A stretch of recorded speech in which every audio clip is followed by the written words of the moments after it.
Ok, pues bueno, vamos a avanzar. Como les decía, el tema del día de hoy es los nutrientes y su relación con el pH.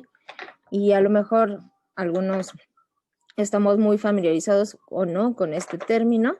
Sin embargo, de una forma, digamos, eh, fácil, ¿no? O intuitiva, lo cual nos lleva este término, ¿no? A conocer este término del pH es, por ejemplo, la acidez, ¿no? O sea, nosotros vemos a este niño, nosotros hemos probado tal vez algún limón y hemos tenido algún tipo de cara como hace este niño, ¿no? O sea, nuestras pupilas gustativas de pronto detectan ahí que este alimento, lo que estamos llevándonos a la boca, pues es muy ácido, ¿no?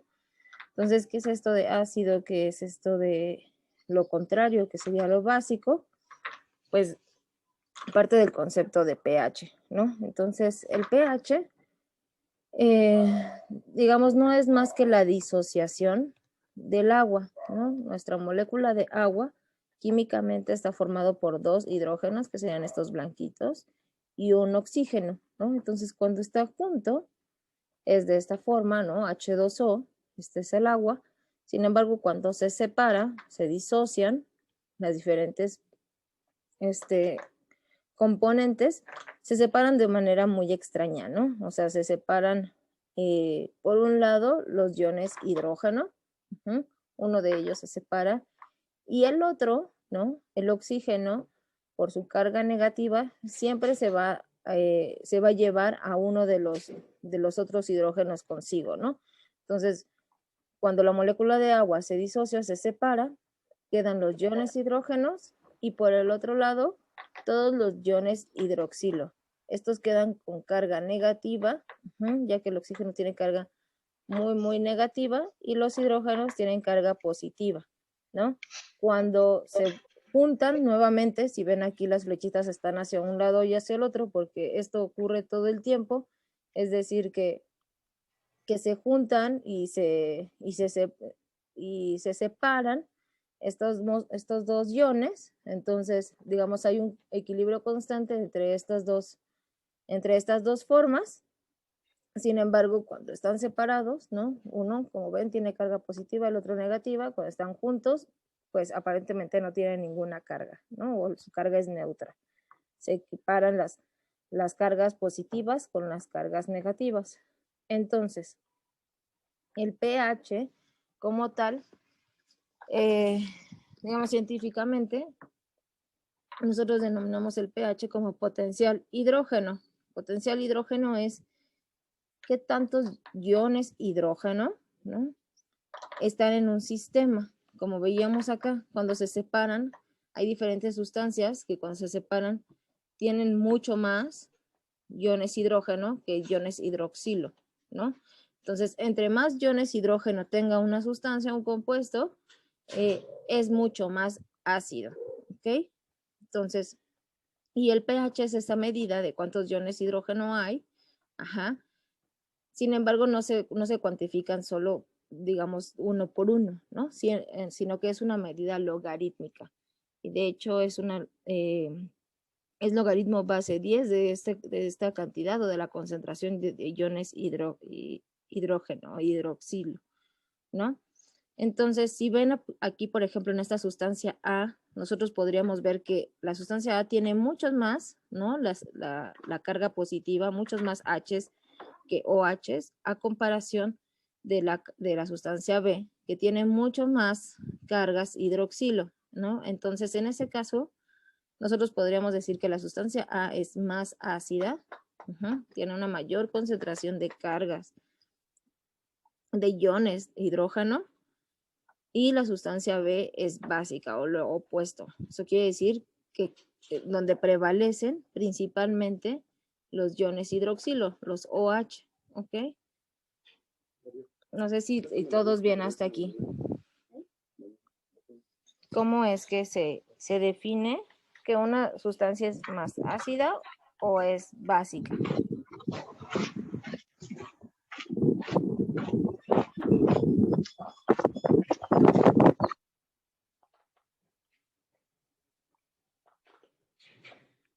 Sí, Nancy, por favor, ¿tienes algún comentario?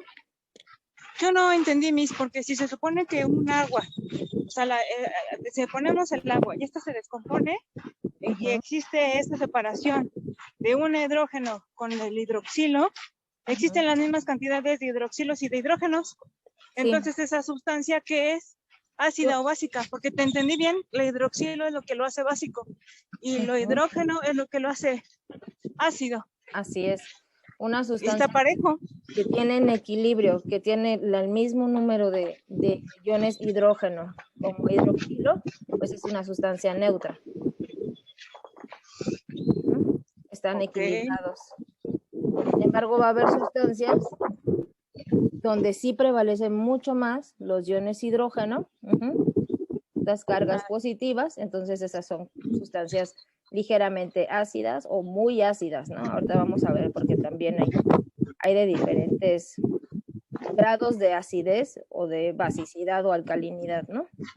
Entonces, justo esto que nos menciona Nancy es, si nosotros tenemos la misma concentración de iones hidrógeno y de hidroxilo, aquí solo se está marcando qué tantos hidrógenos hay, ¿no? Cuando hay muchos más, entonces nos acercamos hacia sustancias ácidas. Y cuando hay mucho menos de estos iones hidrógeno, que justo al contrario prevalecen los hidroxilo, pues estamos hablando de sustancias alcalinas.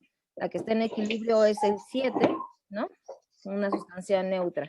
Y entonces nos vamos a ir acercando hacia sustancias más o menos ácidas, llegando hasta el punto 1, ¿no? En realidad aquí está el 0 marcado, pero como medición, la medición más pequeña de acidez que podemos tener está entre 0 y 1, ¿no? Y incluso la que tiene, y al contrario, ¿no? La que es más básica, la sustancia más básica, tendría, digamos que todas esas cargas serían hidroxilos, ¿no? Y entonces sería una sustancia totalmente alcalina o básica. ¿Correcto? Entonces vamos a ver algunos ejemplos, ¿no? En esta escala del pH, como les decía, nuestra base para definir qué tan ácido, qué tan básico es una sustancia, pues parte justamente del agua y de esta descomposición que hablábamos, ¿no? El agua se disocia y cuando la mitad son iones hidrógeno y la mitad hidroxilo, pues tenemos el agua tal cual como es, ¿no? Y que es nuestro elemento base. Sin embargo, por ejemplo, la leche es ligeramente ácida. Sabemos que se producen ahí algunos ácidos orgánicos, pero no son tan fuertes, y tenemos un pH de 6, ¿no? Cosas que empiezan a ser más ácidas, por ejemplo, el café, el jitomate, ¿no? pH 4, pH de 3, vinagre, Coca-Cola, estos tienen pH de 3, ¿no? Ya son sustancias muy ácidas, el limón, el ácido clorhídrico que está en nuestro estómago, que de alguna manera se vale de esta propiedad de ser tan ácido para descomponer todos aquellos residuos orgánicos que nosotros vamos ingiriendo, ¿no? Y baterías, ¿no? Baterías tendrían pH cercanos a 0. O sea, realmente muy corrosivos, ¿no? Los que están aquí al extremo serían muy corrosivos. Y hacia el centro, recuerden, estamos yendo hacia pH más neutros. Nuestra sangre, por ejemplo, que ya tiene algunos residuos, tiene un pH de 8. Entonces estamos hablando ya de una sustancia alcalina o básica. Por ejemplo, el bicarbonato, las tabletas, ¿no? Que son antiácidas porque vean que son más bien básicas. Entonces, algo básico va a contrarrestar el ácido que a lo mejor se produce en exceso por nuestro estómago. Y entonces las tabletas que nos ayudan a nuestro malestar, ¿no? Estarían en pHs de 10, ¿no? Soluciones de amonio. El jabón siempre va a ser básico. Hay diferentes tipos de jabones que pueden ir desde el 9 hasta pH 12. El cloro, pH 13 y, por ejemplo, la sosa, ¿no? Lo que ocupamos para para hacer jabón o para limpiar nuestras cocinas de toda la grasa, pues tiene un pH muy, muy, muy alcalino o básico, ¿ok? Entonces vean que o sea, tanto la sosa como un derrame de una batería en contacto con nuestra piel, que estamos acostumbrados a tener más o menos pHs neutros, pues obviamente nos irrita. Adelante, Rosalía. Cuando la fruta o la verdura es más madura, aumenta su pH o se mantiene igual. Sí, mira, hay una cosa ahí, medio controversial de que si, por ejemplo, el limón es ácido, pero que cuando nosotros lo empezamos a descomponer se puede volver básico, digamos, como ya en un proceso de degradación. Sin embargo, pues, no sé si, como ya hemos comentado un poquito, ¿no? Nuestra digestión, al igual que lo es el proceso de compostaje, cuando se van descomponiendo los alimentos, pues se van produciendo más bien ácidos orgánicos, productos de esa fermentación. Entonces, bueno, no sé si seguramente han escuchado ahora hablar de que hay que comer cosas alcalinas, ¿no? Que nos ayudan a las enfermedades respiratorias ahora que se viene el COVID y todo esto.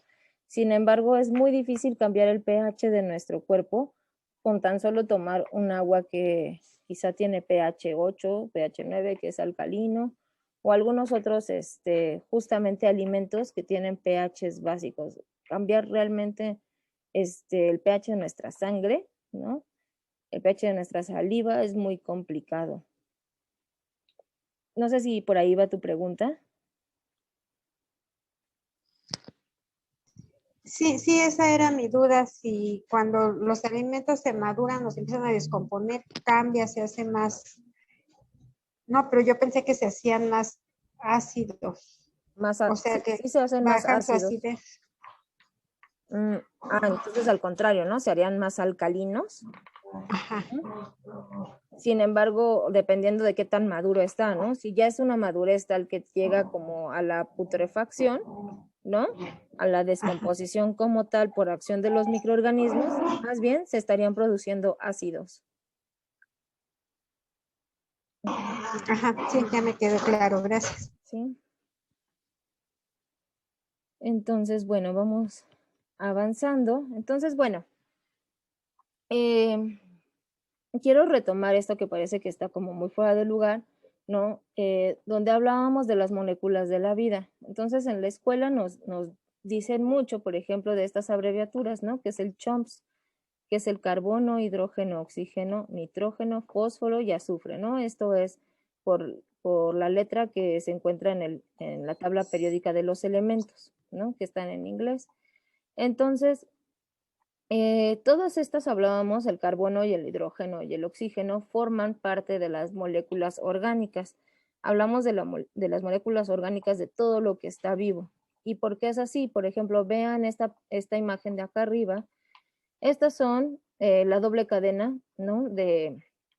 de nuestro DNA, ¿no? Que sabemos que es nuestra parte fundamental, donde viene toda nuestra información genética que dice cómo vamos a cómo van a ser nuestros ojos, cómo van a ser nuestra nariz, ¿no? Y vean, cada uno de estas, digamos, vértices, ¿no? Donde se intersectan, es carbono, ¿no? Son estructuras carbonadas, sin embargo, dentro de ellas van a encontrar de pronto nitrógeno, oxígeno, algunos otros elementos que no son como tal moléculas de carbono, ¿no? Las moléculas de carbono son CH, básicamente. Este de acá, por ejemplo, esta estructura lo que representa es un ácido carboxílico, que producto de la degradación de muchas de las cosas que comemos, ¿no? Y si ven también, tiene una base carbonada, pero tiene nitrógeno por acá, tiene oxígeno, tiene hidrógeno. Esta cadena R significa que puede ir cualquier otra cosa acá, ¿no? Dando la identidad a diferentes ácidos carboxílicos. Esto que ven acá arriba es una molécula es un carbohidrato, ¿no? Podría ser un azúcar, ¿no? Una glucosa. Entonces, cada uno de estos puntitos, ¿no? De estas, igual les digo, donde se intersectan estos vértices. Hay carbono, entonces vemos que es una estructura cíclica carbonada, que va a ir siendo cortada por acción de nuestras enzimas y de los microorganismos, ¿no? Entonces lo que quiero que vean es que todas nuestras estructuras, ¿no? Ya sean azúcares, lípidos, grasas, nuestro material genético, ¿no? Todo lo que nosotros como seres vivos estamos hechos, tenemos una base de carbono, seguro, ¿no? Sin embargo, hay otros elementos que se requieren en menor cantidad, pero que se requieren, ¿no? Para formar estas moléculas de la vida, tal como por ejemplo el nitrógeno. Aquí el nitrógeno se ve mucho, ¿no? Entonces va un poquito como en este orden. Se requiere mucho carbono, mucho hidrógeno, oxígeno, pero también nitrógeno, fósforo y azufre, ¿no? Acá no les muestro, pero por ejemplo, los lípidos, ¿no? Nuestras membranas celulares, pues tienen fosfolípidos y esos requieren mucho fósforo, ¿no? Por ejemplo.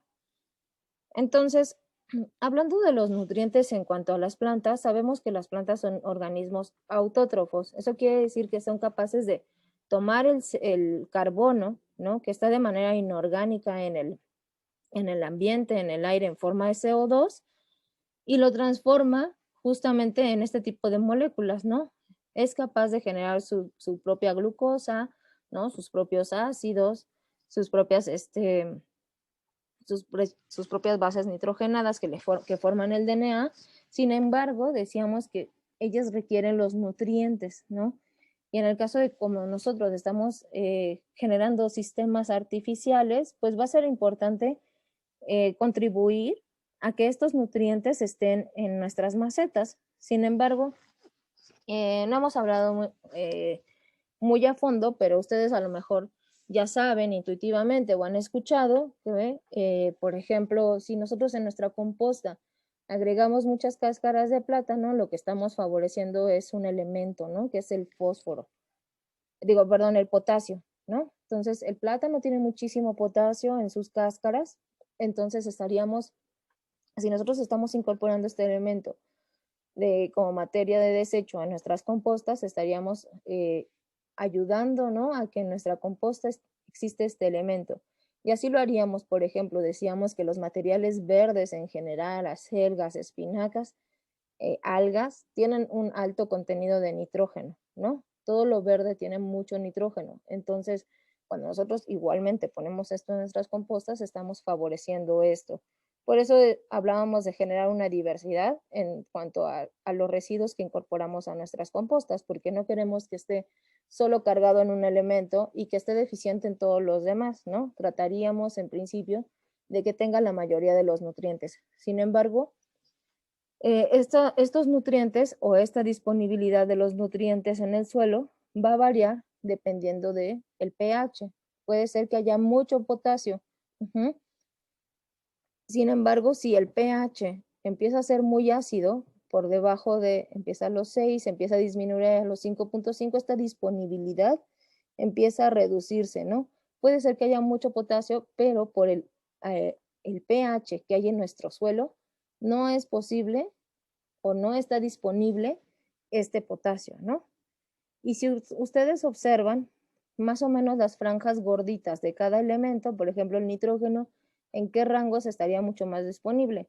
Entre el 6 y el 8, ¿no? El fósforo tiene un rango mucho más estrecho, ¿no? Que iría más o menos entre el 6, 6.5 hasta el 7.5. Y en general, están acomodados, no de manera aleatoria, ni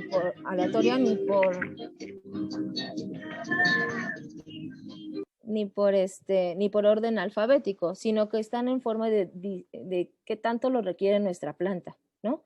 Hablábamos que nuestra planta sobre todo requieren nitrógeno, fósforo y potasio, que de hecho son los 3 elementos que se incluyen mucho más en los fertilizantes de síntesis químicas, ¿no? El NPK. Estos 3 elementos, ¿no? Son macronutrientes para las plantas y se requieren en mayor cantidad y por eso están así. Después requieren azufre, luego calcio, magnesio y en muchas menores cantidades que le llamamos micronutrientes, el hierro, el manganeso, el boro, el cobre, el zinc, ¿no? Incluso el molibdeno. Entonces, enfocándonos en los 3 primeros macronutrientes, veamos que la franja, ¿no? O el rango donde estarían disponibles estos 3 elementos, pues sería entre 6,5 y 7,5, ¿no? Esto quiere decir pHs cercanos al neutro. Si se recuerdan, era muy importante y Alan nos comentaba mucho sobre medir de la calidad de nuestra composta y de nuestra lombricomposta el pH, ¿no? Que finalmente terminaríamos en rangos justamente, si lo hicimos bien, cercanos a la neutralidad, ¿no? Donde no solo van a estar los elementos que nosotros queremos incorporar, sino que de verdad van a estar disponibles para las plantas, ¿ok? Entonces, por ejemplo, espero que haya quedado claro bien cómo se lee esta pequeña gráfica, ¿no? O sea, por ejemplo, el magnesio puede estar muy disponible en pHs neutros, sin embargo, vean que disminuye muchísimo, ¿no? Cuando va hacia la acidez y también hacia la alcalinidad, ¿no?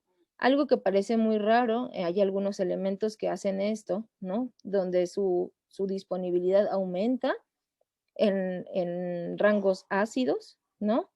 Y luego disminuye y luego vuelve a aumentar, ¿no? Hacia los alcalinos, hacia pHs alcalinos. Este es un comportamiento muy extraño del boro, pero que también sucede, ¿no? Y vean que los microelementos, la mayoría, más o menos, estarían mucho más disponibles en rangos de acidez, ¿no? Hacia los 4, 5, 6. Pero si nosotros quisiéramos poner un rango en el que la mayoría de los nutrientes esté disponibles, pues yo diría que hasta el 5,5, ¿no? Como entre 5,5 y 8 quizá. Tendríamos un pH apropiado para empezar a disponibilizar estos nutrientes que pueden estar en nuestros suelos o en nuestras compostas. ¿Sí queda claro esta gráfica?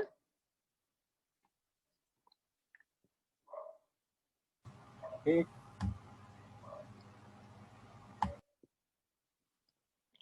Si a alguien no le quedó claro, con gusto otra vez buscamos otra forma de explicarlo.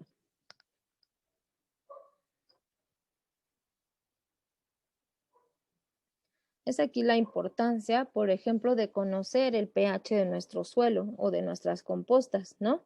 Porque probablemente, como les decía, uno considera que sí incorporó suficientes elementos tales que tengan esos nutrientes, ¿no? Estos nutrientes básicos para las plantas.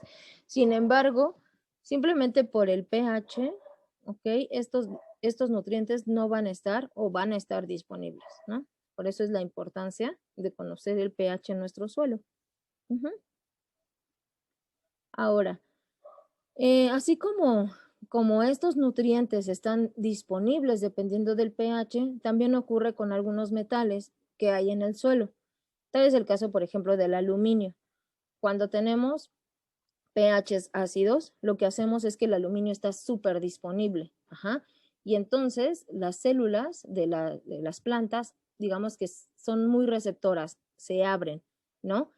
E incorporan, dejan entrar ese elemento. Y entonces vean, esto simplemente es una intoxicación por aluminio, ¿no? Entonces lo que hace es que el aluminio entró en esta planta y empezó a bloquear el crecimiento de las raíces, ¿no? Se intoxicó de esta forma y en vez de tener este crecimiento, pues tiene esto, ¿no?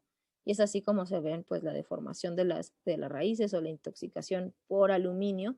Igualmente, o sea, simplemente por el hecho de no cuidar el pH, ¿ok?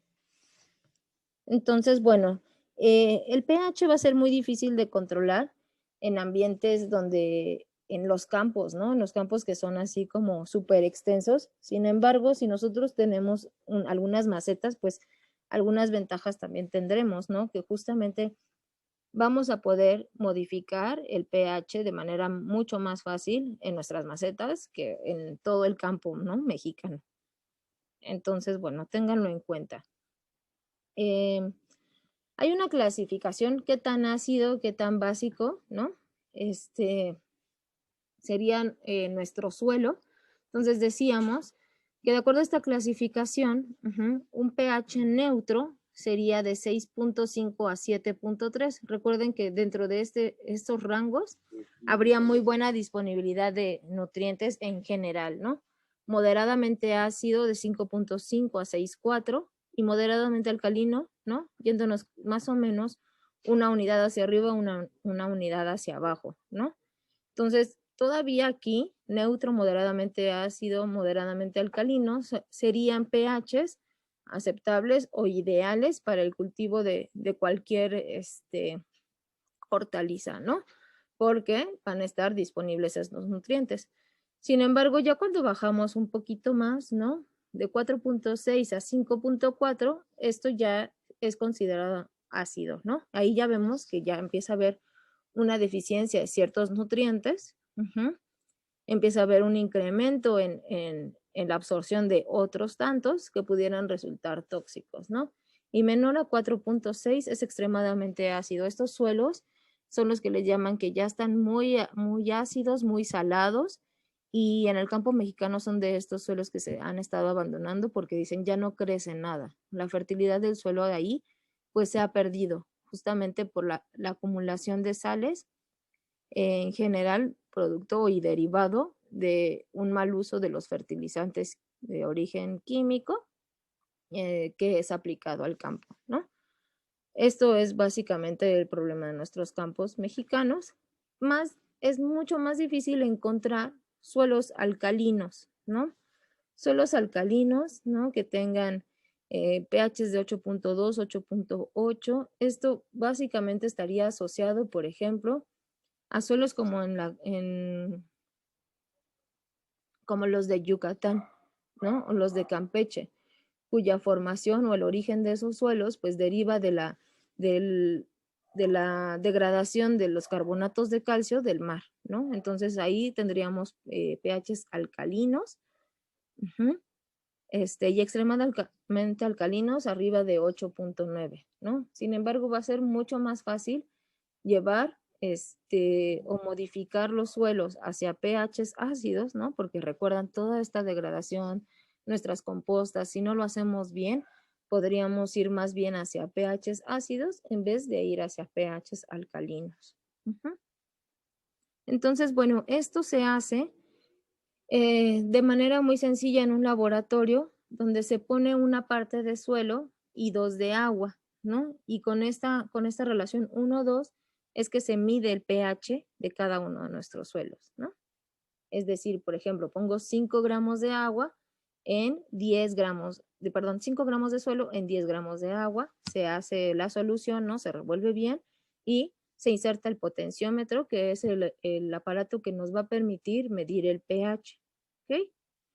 Entonces, bueno, esta cuestión del pH, como decíamos, no solo afecta la disponibilidad de nutrientes, sino de pronto también cómo se ven nuestras plantas. Y a lo mejor ustedes conocen este tipo de plantitas, las han visto en algunos jardines, son hortensias. Estas hortensias, yo pienso que la mayoría las hemos visto de esta manera, color azul. Sin embargo, cuando empiezan a tener una modificación en su pH, pHs ácidos o alcalinos, estos colores van a variar así, ¿no? Entonces la plantita se empieza a poner más bien como más rosada, y otras tonalidades que de hecho los horticultores pues han aprovechado para generar este tipo de colores, ¿no?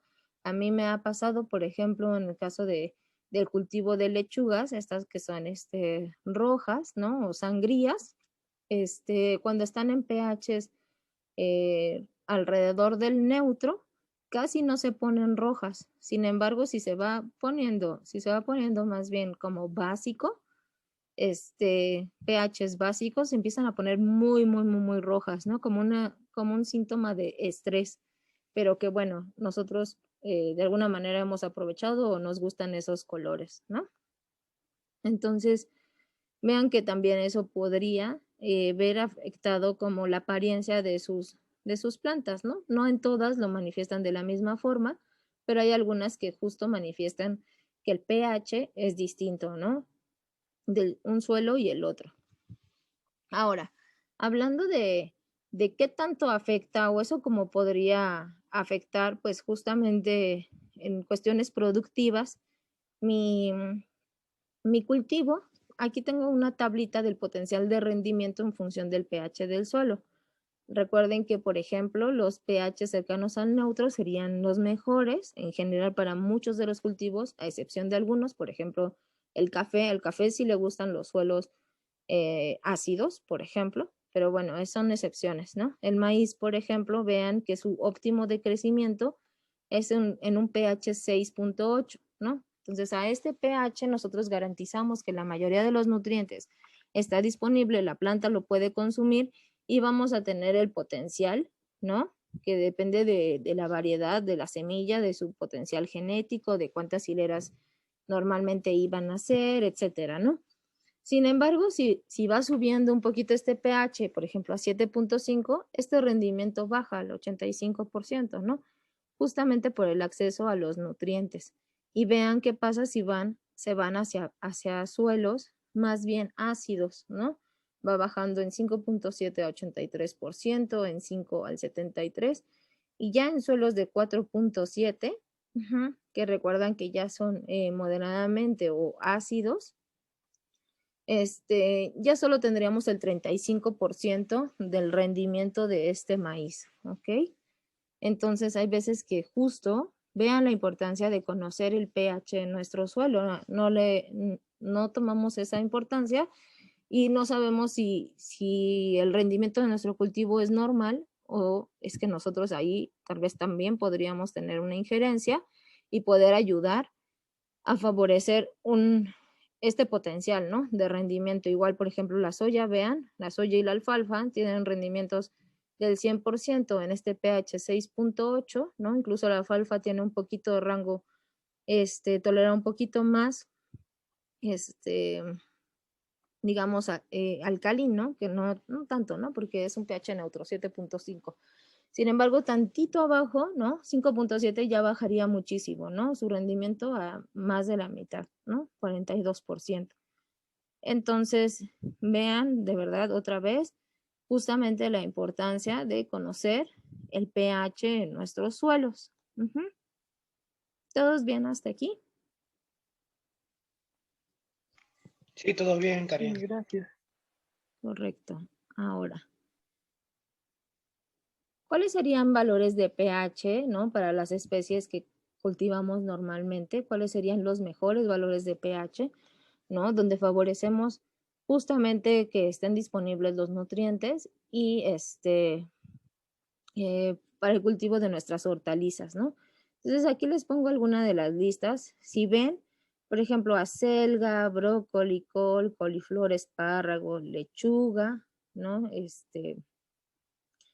La remolacha, ¿no? El betabel, el jitomate, el pimiento, vean que sus valores de pH rondan muy cercanos a la neutralidad, ¿no? De 6 a casi 8, 6 a 7, hay algunas que son un poquito más estrictas o estrechas en su rango, como les decía la lechuga, ¿no? Un poquito, si nos vamos a pH 8 ya se empieza a ver estresada, se empieza a poner un poquito más roja, un poquito más dura, ¿no?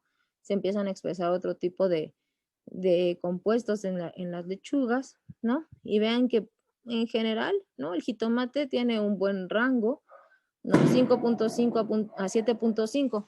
En realidad pareciera que puede ser muy poco, ¿no? En este caso decimos, hay 2 unidades y yo estoy hablando de que tiene un rango muy amplio, ¿no? Pero recuerden que el pH tiene unidades logarítmicas, entonces en realidad pasar de 5.5 a 6.5 es como 10 veces, ¿no? O sea, nosotros lo vemos en una unidad, pero recuerden que es logaritmo base 10. Entonces sí es bastante, ¿no? Toda esta cantidad de las cargas, tanto de iones hidrógeno como de iones hidroxilo, ¿ok? Ahora vean, por ejemplo, algunos valores para cereales, ¿no?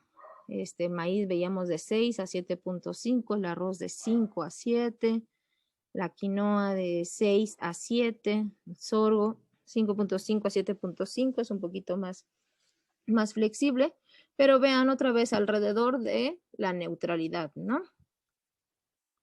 ¿Qué otros tenemos? Aquí las leguminosas. Las leguminosas tienen, como ven, tienen aquí un espectro más o menos de 2 unidades de valores de pH. Eso quiere decir que son mucho más tolerantes a algún cambio, ¿no?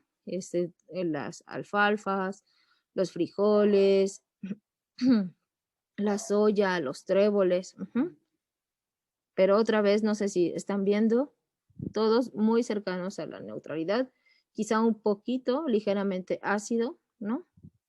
Pero no tanto. Las papas, por ejemplo, de 5.3 a 6.4 sería su pH indicado. Las frutas, ¿no? Las frutas igualmente, 5.4, 7.5, podríamos ver aquí todos, ¿no? Las naranjas, la papaya, ¿no? La papaya sí, definitivamente le gustan los pHs neutros. El aguacate puede soportar de 5 hasta 7.6. Las moras, ¿no? A lo mejor, si ustedes han tenido zarzamoras o fresas, sabrán que, por ejemplo, hay veces que les gustan los suelos ligeramente ácidos, ¿no? Vean, va de 5.2 a 6.6. Entonces, nosotros hemos visto que cuando empieza la etapa de floración, es muy bueno ponerle algún tipo de residuo, por ejemplo, del café, que es un poquito ácido, para acidificar un poquito el suelo. Y esto lo que hace es tener frutos ligeramente más dulces.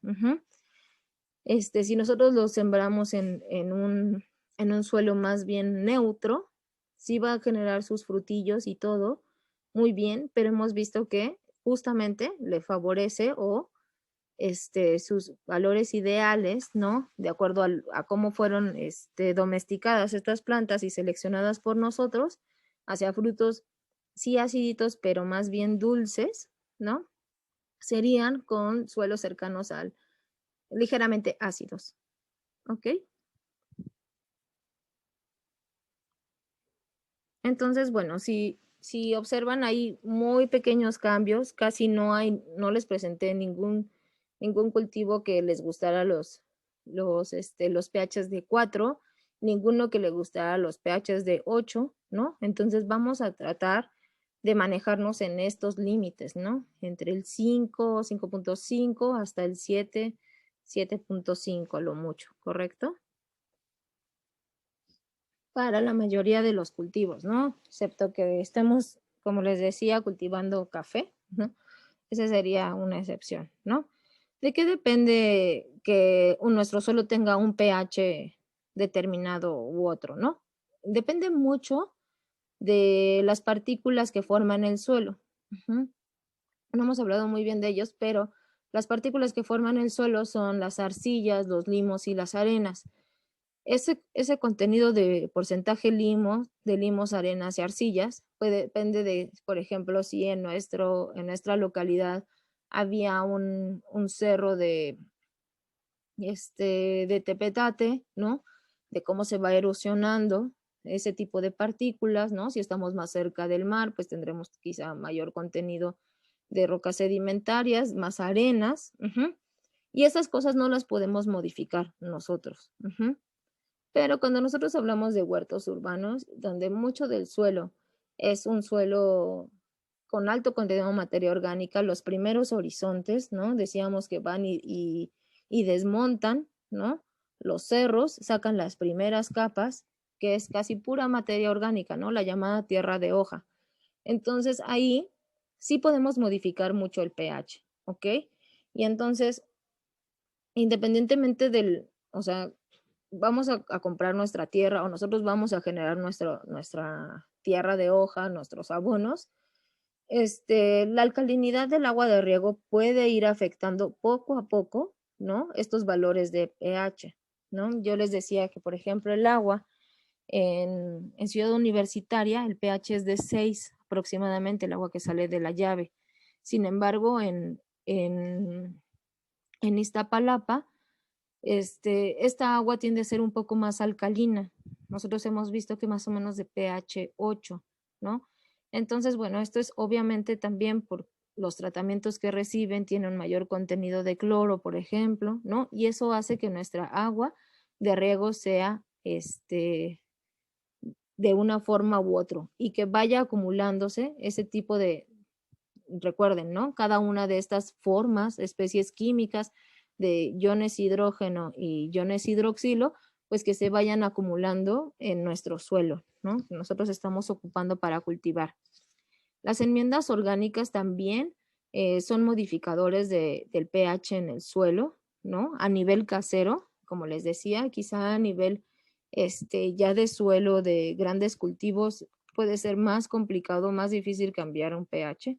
Sin embargo, en nuestras macetas va a ser relativamente sencillo, ¿no?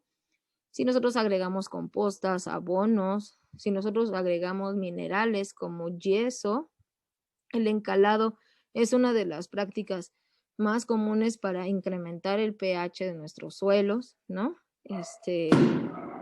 Azufre, si nosotros agregamos azufre, todo este tipo de cosas que nosotros vamos agregando en nuestras compostas, ¿no? O directamente a nuestras macetas, también van a afectar el pH en nuestro suelo. Si nosotros agregamos cenizas, ¿no? También estaríamos contribuyendo, por ejemplo, a basificar nuestro suelo, ¿no? Un gran contenido de plantas, decíamos, secretan desechos de su metabolismo y tienen exudados, ¿no? Lo secretan por las raíces y generalmente son ácidos orgánicos. Esos ácidos orgánicos, si no hay vida, si no hay microorganismos que se nutran de ellos, ¿no? Porque se los comen, bacterias y hongos son atraídos por estos exudados de las raíces y se los comen. Sin embargo, si nuestro suelo no tiene vida, se van a acumular esos ácidos orgánicos, ¿no? Entonces vamos a estar acidificando también nuestras macetas si no tienen este componente de vida, ¿no? Uso de fertilizantes de reacción ácida o alcalina, hay de los dos tipos, ¿no? Sin embargo, la mayoría de los fertilizantes lo que hacen es que se generan muchísimas, o sea, se quedan muchas cargas positivas, ajá. La planta toma el nitrógeno, pero deja los hidrógenos, ajá, y esto hace que, recuerden, una mayor concentración de hidrógenos en el suelo hacen que nuestro suelo se vuelva más ácido, ¿ok? Si nosotros también vamos removiendo nutrientes, ¿no? Esto pasa mucho en los cultivos de alto rendimiento, pues nosotros vamos quitando ciertas capas del suelo, que le llaman el suelo arable, y entonces vamos dejando o exponiendo la capa mineral, que la capa mineral de por sí ya tiene un pH, ¿no? Entonces, todas estas cosas pueden afectar el pH en nuestro suelo. Por ejemplo, también si nosotros tenemos algo que no está acá, si nosotros tenemos esta bonita costumbre de la organoponía, de regar nuestras plantas con orina, que es si no se hace de manera correcta, ¿no? Pero el hecho de utilizar el FLO, el fertilizante líquido orgánico, ¿no? La orina como humedad, como un aporte de unidad, pero también de nutrientes, sobre todo de nitrógeno, esto también va a ir afectando, ¿no? O va a ir acidificando nuestros suelos, ¿no? Entonces hay que tener muy en cuenta todas nuestras prácticas en los huertos para saber de qué manera estamos contribuyendo a tener pHs ácidos o pHs básicos, o si lo estamos haciendo de manera muy controlada, ¿no? Lo estamos haciendo de manera muy, pues, no sé si decirlo como tal, como orgánica, ¿no? Que tenemos como resultados pHs neutros, ¿no? Cercanos a la neutralidad. Ángeles, por favor. Quería preguntarte, tú mencionaste que el agua de aquí de Iztapalapa tiene una alcalinidad de 8. Sí. Entonces, ¿en eso qué afectaría si yo riego con esa agua a mis plantas? ¿O no? ¿O cómo le hago para que no, pues para la alcalinidad, ¿no? Bueno, el pH del suelo. Sí, algo que yo les he recomendado mucho en otros cursos es que nunca rieguen con el agua directamente que sale de la llave, ¿ok? ¿Por qué? Porque justamente algo que tiene un componente muy importante, y me voy a regresar así violentamente, perdón. Aquí. Ajá, vean, el cloro tiene pH de 13, ¿no? Entonces, digamos que si nuestra agua normalmente es neutra, tiene pH de 7, Al agregarle cloro, van a estar jalando el pH hacia pHs alcalinos. No es tan mal en nuestro caso, ¿no? En Iztapalapa, que tenemos pH de 8, pero tampoco está padre, ¿no? Una forma en que podemos eliminar este cloro es sacar el agua que viene directamente de nuestra llave y dejarlo ahí durante toda la noche para que parte de ese cloro se evapore. No lo vamos a eliminar por completo, pero podemos eliminar una muy buena parte, ¿no? Y entonces, de esa manera, incorporar menos cloro, que además mata todos nuestros microorganismos del suelo que tanto hemos tratado de cultivar, ¿no? O de incrementar. Entonces, esa es una solución, pues, digamos, fácil. La otra, pues, obviamente, es cosechar el agua de lluvia, ¿no? El agua de lluvia, la verdad es que es lo mejor para el riego de nuestras plantas. Ah, porque yo lo que hice, bueno, cuando hicimos los esquejes fue pero con agua de Garrafón. de garrafón, de hecho. Sí, pero Pero sí ya sería... entonces dije, si los paso ya a su tierra, ¿cómo los sigo regando? Pero como dices, lo voy a hacer así, entonces dejar el agua de la llave una noche, ¿no? Dices. Sí, con una noche es suficiente. Porque tampoco ha llovido tanto así como para... Ya ves que apenas hace 2 días que llovió. Sí. Entonces... Pero y luego llueve de manera también como muy intensa, ¿no? Ajá. Sí. Bueno. Sí, por ahí les compartí esta información. Ojalá muchos de ustedes estén incluidos en este programa de los sistemas de captación de agua de lluvia, porque cada vez ese va a ser uno de nuestros grandes problemas, ¿no? La guerra por el agua es la que se viene. O sea, nos podría faltar lo que sea, pero el agua, no. Sí. Bueno, gracias. No, ¿de qué? Y sí, o sea, la verdad es que regar con agua de garrafón, pues es muy costoso e insostenible, ¿no? Yo creo que no tiene mucho sentido. Entonces, sí, todas estas cuestiones, todas estas labores que nosotros tenemos repercuten en la manera en cómo el pH de nuestros suelos, pues vamos modificando este pH, ¿no? Ahora, ¿con qué instrumentos se mide el pH? Ok, bueno, ya no sé, espero haberlos convencido de la importancia de medir el pH en nuestros suelos, ¿no? Para saber, para tener o generar las mejores condiciones, ¿no? De nuestras semillas que expresen su máximo potencial, ¿no? De rendimiento, pero también que no tengan deficiencias en nutrientes, porque una plantita que empieza a tener deficiencias en nutrientes en uno, luego se le va sumando el otro y se vuelven plantas muy susceptibles a ser atacados por plagas, ¿no? E enfermedades. Entonces, sí, adelante, Rosalía. Para las lombricitas también les afecta el pH alto. Sobre todo los pHs ácidos, ¿no? A las lombrices no les gustan los pHs ácidos, pero tampoco los que son muy básicos. ¿Se acuerdan que teníamos por ahí alguna recomendación de agregar un poquito de ceniza a los desechos antes de incorporárselos a las lombrices? Pero decíamos que nunca aplicar la ceniza directo a la lombricomposta, ¿no? Porque eso lo que puede hacer es que la lombriz se encuentre directamente con esta ceniza. La ceniza tiene un pH de 9, pH de 10, ¿no? Entonces es un pH muy básico, no le gusta, la seca, ¿no?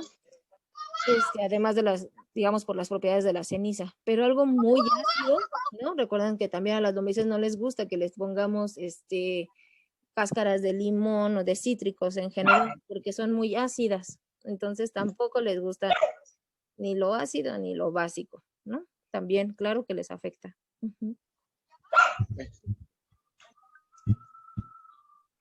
Okay. Entonces, hay que ponerle ceniza, eso es básico que les pongamos ceniza. Decíamos que, por ejemplo, cuando hacemos una descomposición previa, ¿no? Que ayudamos a la descomposición de nuestra materia orgánica, es decir, genero mis residuos, los corto, los pico para ayudar a que sean más fácilmente digeribles por la lombriz, pero los guardo quizá unos 3 días, unos 5 días en un topercito.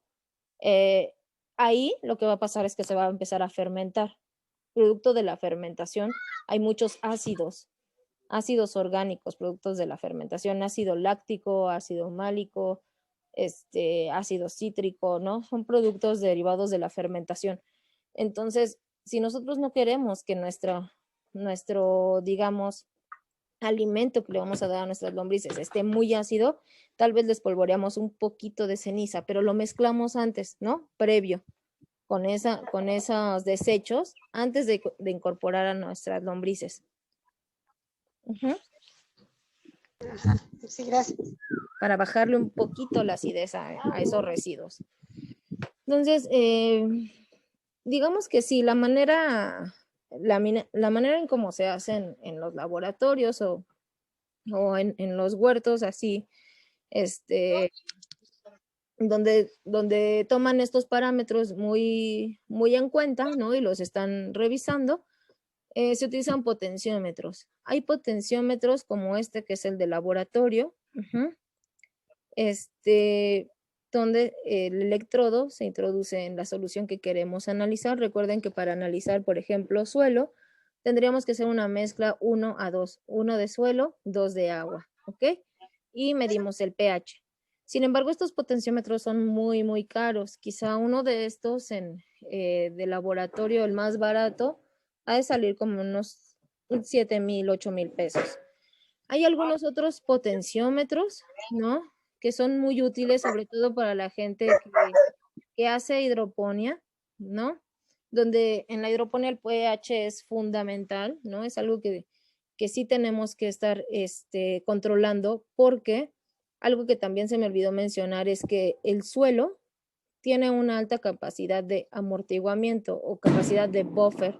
Esto quiere decir que a lo mejor le echamos y el suelo resiste y difícilmente cambia de pH, ¿no? Sin embargo, una solución acuosa, como es el caso de la hidroponía, donde los nutrientes van en el agua, no hay suelo y no hay esta capacidad de amortiguamiento, ¿no? Entonces nosotros tenemos que controlar mucho más precisamente este parámetro, ¿no? Entonces existen este tipo de potenciómetros, ¿no? Que le llamamos potenciómetros de pluma o portátiles, que los pueden encontrar en internet.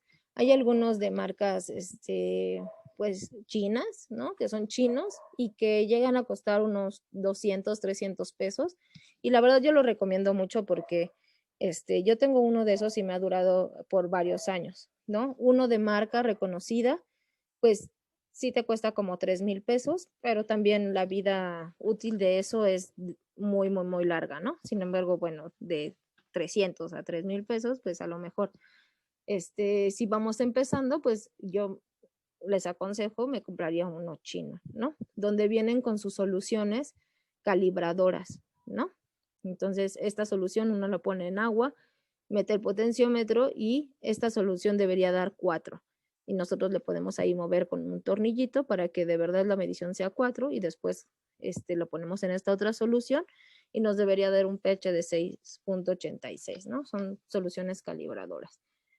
Hay otros instrumentos que se utilizan, por ejemplo, que es un potenciómetro, donde tiene un electrodo y funcionan de manera análoga, ¿no? Que también están muy padres. Por ejemplo, mide humedad, mide pH, ¿no? Directamente en el suelo, no tenemos que hacer ninguna solución y y así funciona, ¿no? Sin embargo, les digo que cuando hacemos soluciones sí tenemos que hacer una suspensión de suelo, ¿no? En relación 1-2 y tendría que ser agua destilada, ¿no? Porque obviamente ya sabemos que nuestra agua de Iztapalapa es pH 8, pues eso ya involucra un sesgo, ¿no? En nuestra medición. Entonces el agua destilada la venden en la farmacia Cosmopolita, en la farmacia París. Yo la otra vez compré en la droguería La Píldora, ¿no? Un galón de agua destilada y me salió como en 35 pesos, algo así, ¿no? No es muy costosa y ayuda mucho para este tipo de análisis. Ahora, si de cualquier forma estas opciones nos parecen muy costosas, existen estas tiras de pH, ¿no? Que también de hecho son costosas. O sea, comprar un paquetito de estas tiras de pH puede costarnos unos 200, 300 pesos, ¿no? Sin embargo, estas tiras, una vez que se utilizan, no se pueden reutilizar. En cambio, un potenciómetro como este, pues sí, ¿no? Te dura para miles de mediciones, ¿no? Pero estas tiras de pH también se pueden comprar de manera individual, sobre todo en los acuarios. Los acuarios también es muy importante controlar el pH, ¿no? Sobre todo de especies de agua marina, ¿no? De agua salada, se les controla mucho los contenidos de sales y de pH, ¿no? Entonces, estas tiras usualmente vienen con una escala, con una gama de colores, donde uno hace su solución, introduce un poco la tira y entonces verifica con esta tabla, ¿no? Por ejemplo, este sería pH 1, 2, 3, ¿no? pH 7 son muy cercanos a los amarillos, pHs ya verdes, morados, nos hablan de pHs alcalinos. Y entonces sí requeriríamos tener pues la referencia para saber qué pH tenemos. Entonces esas les digo, se pueden conseguir en los acuarios, pues en las tiendas también, como la Farmacia París, también se pueden conseguir. Y la alternativa que nosotros queremos hacer con ustedes para la siguiente clase es hacer un indicador morado a base de la col, ¿no?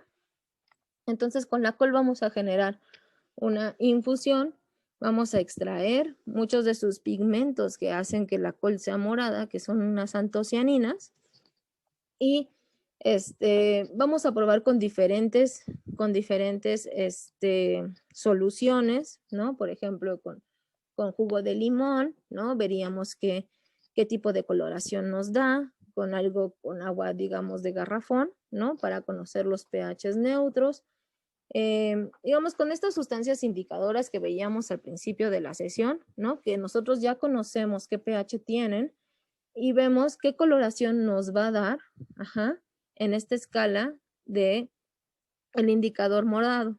Entonces, a cada uno nos van a dar diferentes colores y va a ser muy importante que cuando nosotros queramos medir, por ejemplo, el pH en nuestro suelo, pues tengamos algunos puntos de referencia, ¿no? Al menos unos 3 para decir, esto es ácido, ¿qué tan ácido sería? ¿No? Es más bien básico, conserva sus colores medio como morados, ¿no? O va hacia los azules. Esta sería la gama de colores que nos va a dar este indicador morado, ¿no? Entonces, para ello vamos a requerir que ustedes tengan col morada, una ollita o agua donde se pueda contentar agua, ¿no? Vamos a necesitar agua caliente y podemos utilizar esa solución indicadora de momento, pero también podríamos generar nuestras tiritas de pH como estas.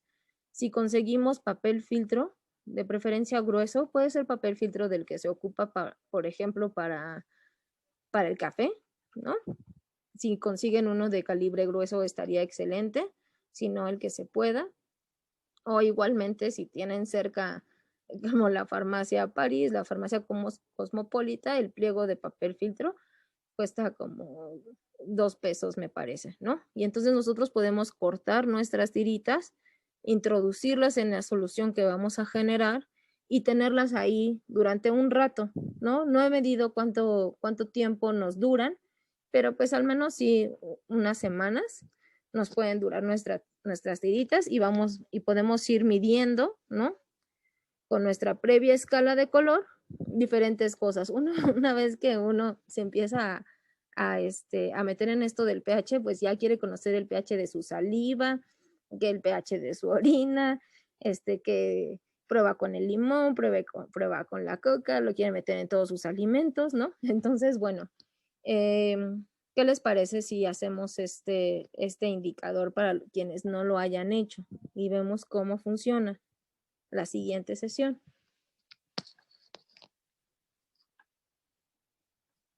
¿Les parece bien? Necesitaríamos únicamente la col y y el filtro. Col morada, agua caliente, necesitamos agua para hacer esta infusión y el papel filtro. Sí, me parece bien. Okay. Porque yo hice sopa de col morada y cuando le echamos limón se hizo azul marino. Ok. Ok, sí, pues ahí a lo mejor esa sopa ya tenía algunos otros componentes, ¿no? O sea, quizá tenía ajo y tenía cebolla y entonces va generando otras coloraciones. Entonces sí, vamos a hacer nuestra infusión y les pido que tengan por ahí 3 cosas, ¿no? Puede ser jugo de limón, quizá cloro, ¿no? Quizá poquito de jabón, que todos tenemos, jabón líquido quizá, ¿no? Y agua de la agua potable que utilizamos. Y entonces, al menos tener 3 puntitos de referencia para ver esos extremos de color. Si nosotros tuviéramos, pues, muchos más, ¿no? Podríamos generar todas estas variedades de color y conocer toda la gama. Esto también se hace, por ejemplo, con pétalos de rosa, con jamaica. ¿Con qué otra cosa hemos visto? Con cúrcuma, me parece que también se hace. Sin embargo, por ejemplo, el caso de la cúrcuma, se generan pHs muy cercanos, o sea que sí te permite detectar la acidez, pero no tanto la basicidad, ¿no? O qué tan alcalino es. Tienen un rango como mucho más estrecho de ver esas diferencias en color, ¿no? Sin embargo, el de la col, la verdad es que es muy bueno. Nosotros por eso queremos hacer ese, ya que te permite de verdad generar casi todo el espectro de pH, ¿no? En diferentes coloraciones. Creo que por acá tenía otro ejemplo. Ajá, justo, ¿no?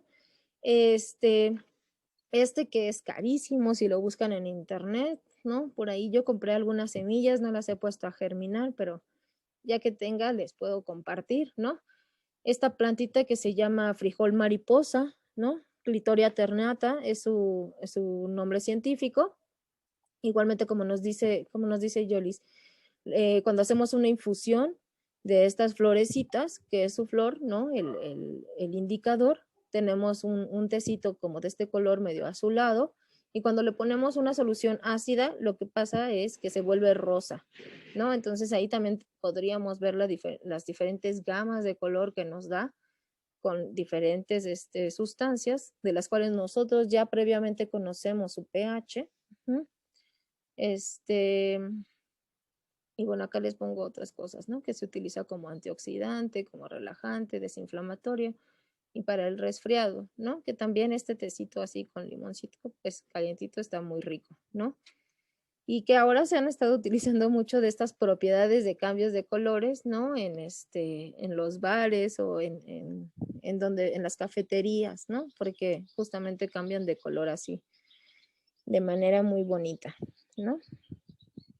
Pero bueno, nosotros vamos a hacerlo tampoco es que la col morada sea tan fácil de conseguir, ¿no? Hay momentos en que se vuelve medio complicada. En realidad necesitamos solo un pedacito, ¿no? No vamos a ocupar toda la col para hacer esto, con lo demás pueden hacerse una sopita, una ensalada, ¿no? De col. Pero sí vamos a requerir un pedacito de esto. No funciona con la cebolla morada no funciona.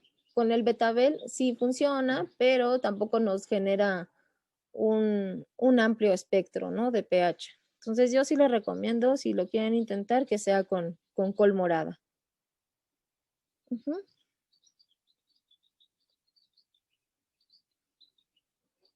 Entonces, bueno, otra de las pruebas que podemos hacer, si ya no queremos hacer nada de lo que les dije, no quiero comprar un potenciómetro, Karen, no me da mucha flojera ir por unas tiras de pH.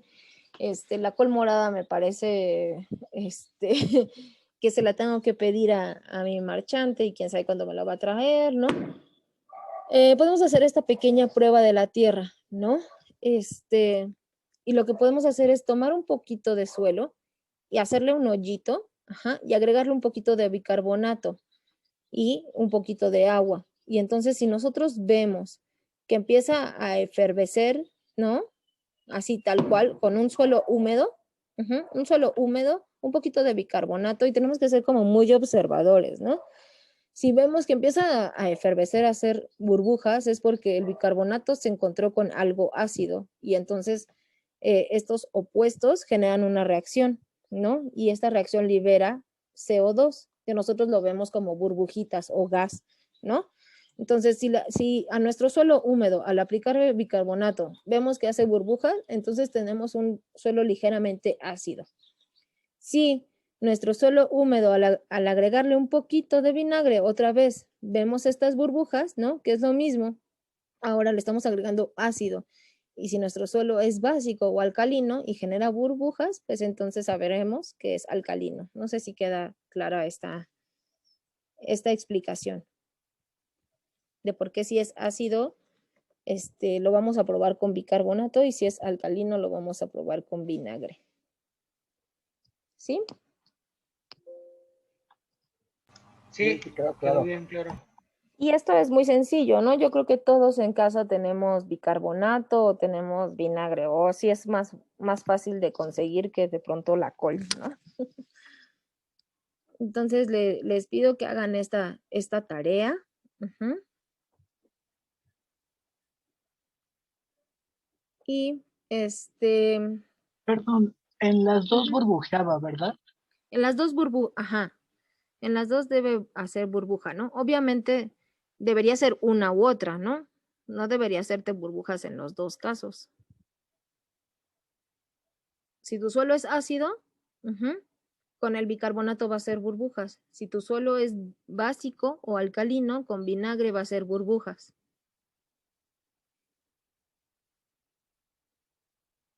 Ajá, ok. O sea, al mismo suelo se le aplican las dos sustancias, pero Ajá, solo debe de burbujear en uno. Ok. exacto. Porque si es ácido, ajá, si nuestro suelo es ácido y le agregamos más ácido, pues no va a haber ninguna reacción ahí, ¿no? No estás poniendo opuestos a reaccionar. Entonces, pues no va a tener ningún efecto, no va a generar burbujas, pero si a un suelo ácido le pones algo que es totalmente básico, como el bicarbonato de sodio, ujú, pues entonces eso sí nos va a generar una reacción que libera CO2 y nosotros lo vemos como burbujitas. Ujú.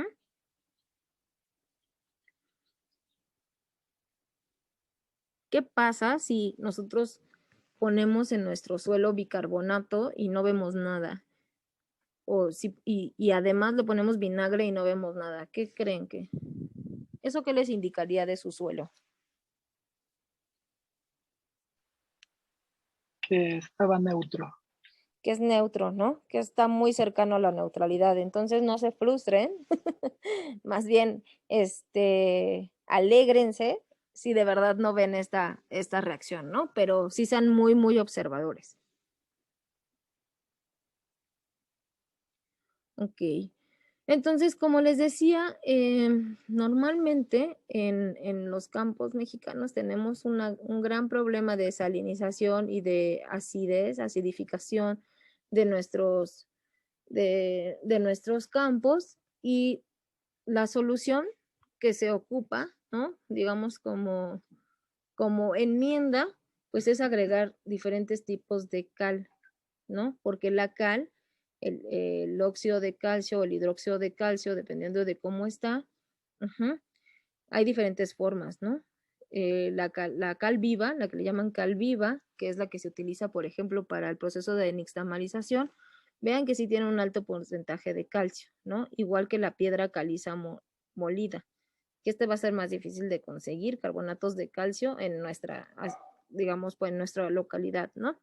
Porque son mucho más propios de playas, ¿no? Como decíamos, en Yucatán, en Campeche, que también tienen un gran contenido de calcio, ¿no? La cal apagada o la cal hidratada, que es la cal, digamos, normal que conseguimos en la palería, vean que pues sí tiene un buen contenido de calcio, pero pues no como la cal viva, ¿no? La piedra caliza o la dolomita tiene 52% de calcio. Entonces se ocupan este tipo de enmiendas para incrementar el pH, ¿no? Algo que se utiliza, por ejemplo, ahora para biorremediar estos sitios que ya tienen muchísimo, o sea, que tienen un antecedente de fertilizantes muy fuerte, tal que el suelo ya no pudo ser capaz de soportar, de amortiguar esos cambios, ¿no? De tanto fertilizante que se le ponía, pues entonces les decía, llegan a pHs de 4.5, que dicen, no, aquí definitivamente ya no puedo crecer maíz, ¿no? Porque voy a tener la mitad de mi rendimiento, entonces mejor abandono el campo. Algo que se está haciendo con estos campos, por ejemplo, es o ponerles cal como tal, el encalado que se llama, a lo mejor han escuchado de esa práctica, o también se están introduciendo, por ejemplo, coles, ¿no? Coles de brócolis, que toleran muy bien esos ambientes salados y ácidos, ¿no? Entonces, este es aquí, por ejemplo, ¿no? Este es un cafetal donde se agregó un poco de dolomita. Muy probablemente, o sea, porque no son, recuerdan que les decía que el café les gustan los pHs ácidos. Yo estuve trabajando en Veracruz en algunas fincas cafetaleras y el pH iba de 4, 4.2, 4.5, no pasaba de ahí, ¿no? Y era idóneo. Sin embargo, algo más ácido que eso, tal vez incluso en esos casos, requeriría la aplicación de este encalado, ¿no? En este caso de forma de dolomita, que quizá no era tan grave porque si ven, la dolomita tiene el 52%, ¿no? Pero para intentar incrementar un poquito el pH de estos suelos que de verdad se vuelven casi intrabajables, ¿no? Y bueno, algo de lo que quiero introducir aquí y que vamos a ver mucho más a profundidad la siguiente sesión es la deficiencia de nutrientes, ¿ok? Entonces nuestras plantas nos van a decir que les falta algún nutriente, justamente lo van a expresar a través de sus hojas, ¿no? Ya sean hojas nuevas, hojas viejas, y van a tener diferentes coloraciones y entonces esto es como para nosotros, ¿no? Su sintomatología y decir, ok, esta plantita está muy amarilla, ¿no? Pero entonces es una plantita, es una hojita nueva o es una hojita vieja, porque puede haber amarillos en hojas nuevas y amarillos en hojas viejas, ¿no? Entonces, ¿qué nos indica cada uno de estos síntomas? Lo vamos a ver más adelante, ¿no? Pero en principio, recuerden que digamos como de manera preventiva, lo primero que tendríamos que hacer es verificar el pH de nuestros suelos. Eso para evitar decir, ok, tal vez sí tiene nitrógeno mi suelo, o no tiene, ¿no? Pero no es porque el pH sea muy ácido que no se permita que el nitrógeno esté de forma disponible. No sé si les queda claro esta parte, ¿no? O sea, primero descartar que esta deficiencia se deba a un cambio en el pH, ya sea que esté muy bajo el pH o esté muy alto, ¿no? Recordando, por ejemplo, voy a regresar otra vez, perdón, muy bruscamente aquí a nuestra presentación. Esta parte, ¿no? O sea, recuerden que probablemente mi plantita se ve amarilla en sus hojitas viejas y entonces me está diciendo, esta planta me está diciendo, me falta nitrógeno. Pero entonces ese nitrógeno le falta porque de verdad no hay en ese suelo o porque estoy en pHs de 4.5, por ejemplo, ¿no? Donde yo disminuyo la disponibilidad de ese nutriente. ¿Sí?